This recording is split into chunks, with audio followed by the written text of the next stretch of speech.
अध्याय 2 कागज की नाव और मानसून का वादा।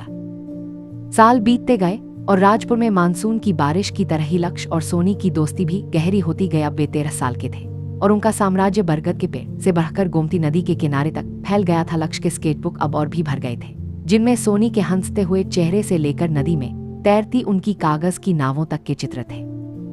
उस साल मानसून विशेष रूप से तेज था। नदी उफान पर थी और बच्चे अपनी कागज की नावों को लहरों पर छोड़ने के लिए किनारे पर इकट्ठा होते थे। हर कोई अपनी नाव पर अपना नाम लिखता था, ये देखने के लिए कि किसकी नाव सबसे दूर तक जाती है। सोनी ने एक चमकदार लाल कागज से एक सुंदर नाव बनाई थी, जिस पर उसने गर्व से रानी सोनी लिखा था। लक्ष्य ने हमेशा की तरह जब उन्होंने अपनी नावें पानी में छोड़ी तो सोनी की लाल नाव तेजी से आगे बढ़ी, लेकिन फिर एक भंवर में फंस गई और पलट गई। उसका चेहरा उतर गया। वह अपनी नाव को डूबते हुए देख रही थी।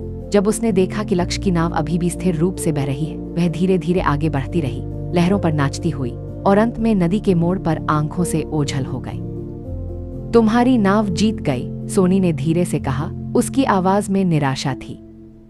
लक्ष्य ने उसकी ओर देखा और मुस्कुराया। हमारी नाव जीत गई, उसने उसे ठीक करते हुए कहा। उसने अपनी जेब से कुछ निकाला। यह क्वार्ट्ज का वही नीला टुकड़ा था जो उसने सालों पहले उसे दिया था।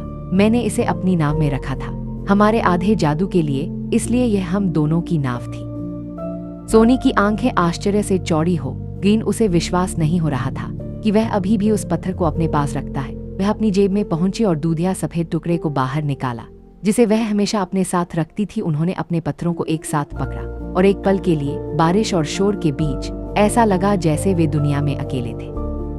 अगले साल, लक्ष्य ने वादा किया। उसकी आवाज बारिश की गड़गड़ाहट से थोड़ी ऊंची थी। हम एक ऐसी नाव बनाएंगे जिसे कोई लहर नहीं डुबा सकती। सोनी ने सिर हिलाया।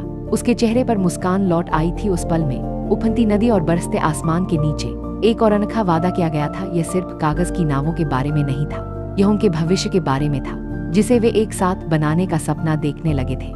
एक ऐसा भविष्य जो किसी भी तूफान का सामना कर सके।